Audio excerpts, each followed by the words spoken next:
Hola a todos, bienvenidos a un nuevo programa de salud y bienestar. Yo soy Zulima Gómez, fisioterapeuta de la Universidad del Rosario, especialista en terapias holísticas. Hoy vamos a hablar de la diabetes. La diabetes es una enfermedad crónica muy común en estos días. Existen 3 tipos de diabetes y pues usualmente en épocas anteriores era muy común verla en personas mayores de 50, 60 años, que es la diabetes tipo 2. Ahora usualmente la vemos en niños, en bebés recién nacidos, en adultos jóvenes y en madres gestantes. Pero ¿cuál es realmente la diferencia de estos 3 tipos de diabetes? Para poder entender un poquito el enfoque terapéutico que se le debe dar y las razones por las cuales se da este tipo de patología. En la diabetes tipo 1 es una característica de personas muy jóvenes, niños, bebés, a veces los bebés ya nacen con esta condición, adultos jóvenes o adolescentes. ¿Qué sucede en la diabetes tipo 1? Hay una hormona en el cuerpo que se llama insulina. La insulina es la que se encarga de captar el azúcar en la sangre. La diabetes tiene que ver con la cantidad de glucosa o azúcar en sangre. Este azúcar o esta glucosa lo que nos sirve a nosotros es para tener energía para nuestras actividades diarias. Todas las células del cuerpo consumen energía, especialmente las neuronas, y las neuronas, que son las células nerviosas, son las que más necesitan de este tipo de combustible para poder funcionar. Cuando no existe este combustible, pues realmente no hay una buena coordinación del sistema nervioso ni una buena eficacia en la respuesta de las actividades que éste debe realizar. En los 3 tipos de diabetes sí existe azúcar en la sangre o sí existe la glucosa en la sangre. Lo que pasa es que nuestro cuerpo no la puede utilizar de una manera adecuada. Como les explicaba, en la diabetes tipo 1, sí tenemos pues el azúcar, como les decía, a niveles muy altos. Y esos niveles muy altos, ¿a qué se debe? Puede ser por una ingesta muy alta de carbohidratos o de azúcar o porque el cuerpo no la está utilizando. En esta clasificación, el cuerpo no la utiliza porque el páncreas, que segrega la insulina, que es la hormona encargada de captarla, no la produce, entonces no tenemos insulina. Por eso ustedes también escuchan que es la diabetes de las personas que son insulinodependientes. ¿Qué quiere decir esto? Que ellos necesitan inyectarse una o varias veces al día, según la necesidad, la insulina sintética para poder utilizarla el azúcar que tenemos en la sangre. Entonces son las personas que cargan su jeringa, que tienen que estarse inyectando y que tienen que, además de llevar unas recomendaciones médicas, tienen que aplicarse la insulina. Tenemos la diabetes tipo 2, que es más característica de los adultos mayores, hacia los 60, 65 años de edad, y tiene que ver con factores genéticos o de herencia.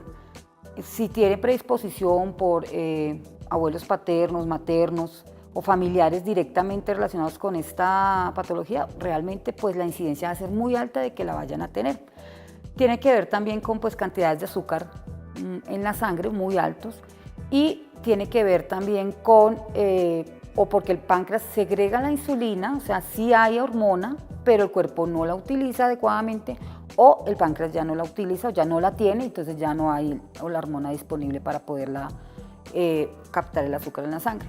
Este tipo de pacientes, este tipo de personas, ¿qué recomendaciones se les da? Por lo general, cuando el páncreas no segrega la insulina, pues tienen que, igual que la tipo 1, inyectársela para poder proveer al cuerpo de poder captar el azúcar. Cuando no la tienen, cuando la producen, pues simplemente no la utilizan adecuadamente. Entonces tienen que tener unos factores de consideración como ejercicio, dieta, que vamos a hablar un poco más adelante, que es para los 3 tipos de diabetes, los pasos que se deben seguir. El tercer tipo de diabetes es la diabetes gestacional. Entonces también hemos escuchado muchas veces las mamás en el periodo de embarazo, ellas desarrollan este tipo de enfermedad que cuando nace el bebé, la enfermedad pasa, o sea, se curan, pero quedan con un alto riesgo de ser unas personas diabéticas a futuro, de diabetes tipo 2, cuando lleguen hacia los 50, 60 años. Este tipo de diabetes se da es porque las hormonas características del embarazo bloquean la labor que tiene que hacer la insulina. Entonces la insulina sí se produce, pero los niveles de hormona del embarazo no permiten que ésta actúe adecuadamente. ¿Cuáles son, digamos, los síntomas o cómo se manifiesta la enfermedad para poder saber que tenemos diabetes? Entonces la persona empieza a tener pérdida de peso, ¿sí? ¿Por qué pérdida de peso? Porque el cuerpo no tiene azúcar para funcionar, entonces lo que hace es gastar grasa y gastar músculo para poder obtener la energía, la tiene que obtener de algún lugar, y si no la puede obtener del azúcar, que es la principal fuente, pues lo va a obtener del músculo y de la grasa.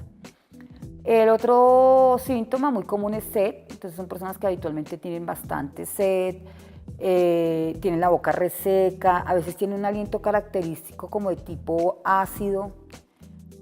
Son personas también que se cansan fácilmente, viven somnolientas, son apáticas, a veces se tornan un poco irritables.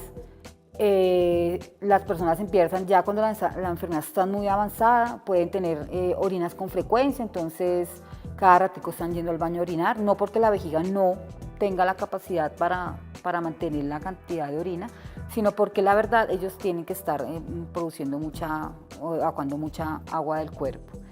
También son personas que no consumen, digamos, una dieta muy adecuada, entonces una dieta que no está muy bien, digamos, elaborada para el tipo de enfermedad que ellos tienen y hacen poco ejercicio.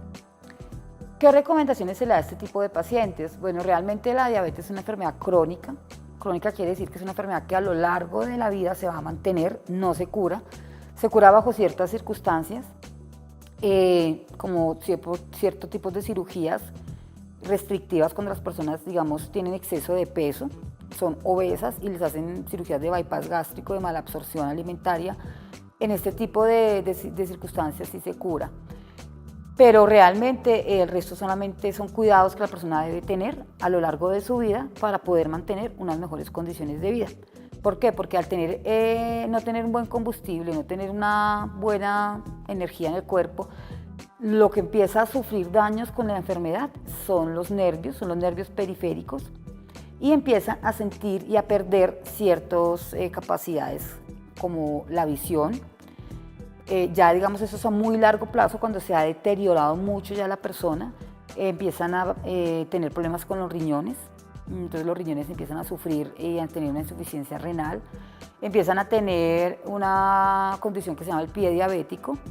¿El pie diabético en qué consiste? La persona, el calzado, las medidas que utilicen, no un buen aseo de los pies, les genera lo que llamamos callos o unas asperezas en los pies, unas zonas de contacto duras que con el tiempo se van pelando y hacen úlceras.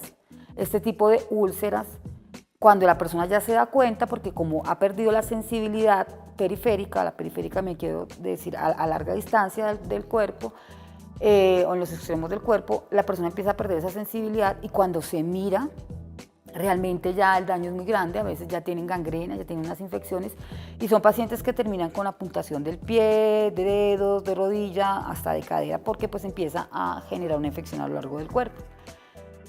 ¿Qué recomendaciones podemos dar a las personas que son diabéticas? Lo más importante, bueno, es asistir a un control médico para verificar sus niveles de azúcar en sangre. El azúcar en sangre más o menos está calculado que por encima de 110 milímetros por decilitro de sangre es la medida que nos marca si la persona está diabética o no.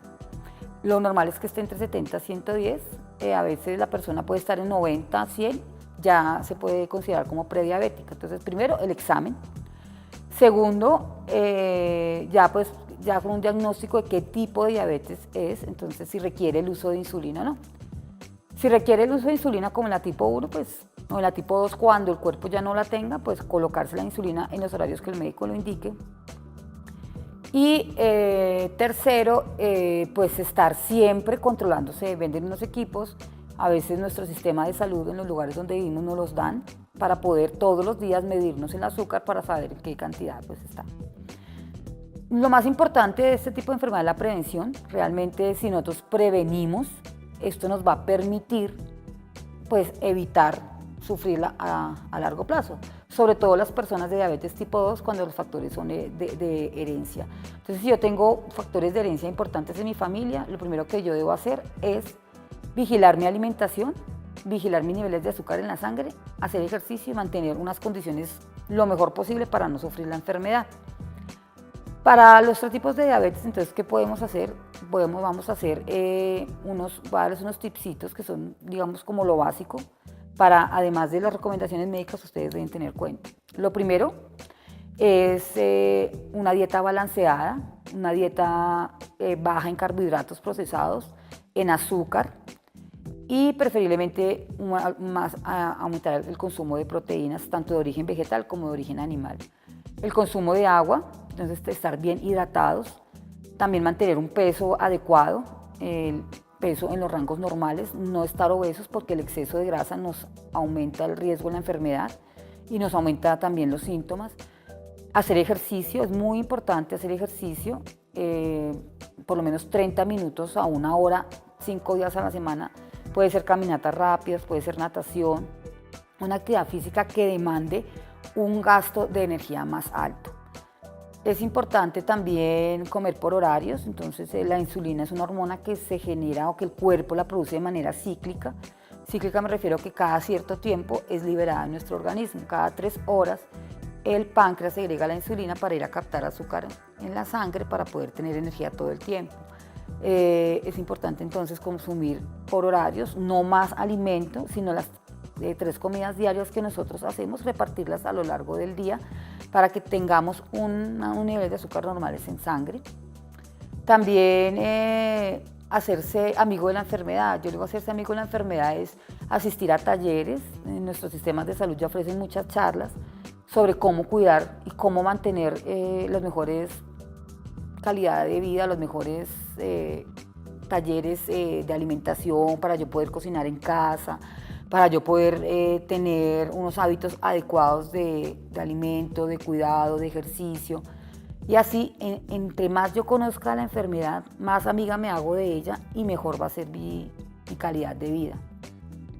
Es importante también en los niños, pues esta enfermedad está muy presente ahora en los niños, vigilar sus alimentaciones, sus loncheras, lo que llevan al colegio, lo que consumen con sus amiguitos y pues estar muy pendientes de ellos.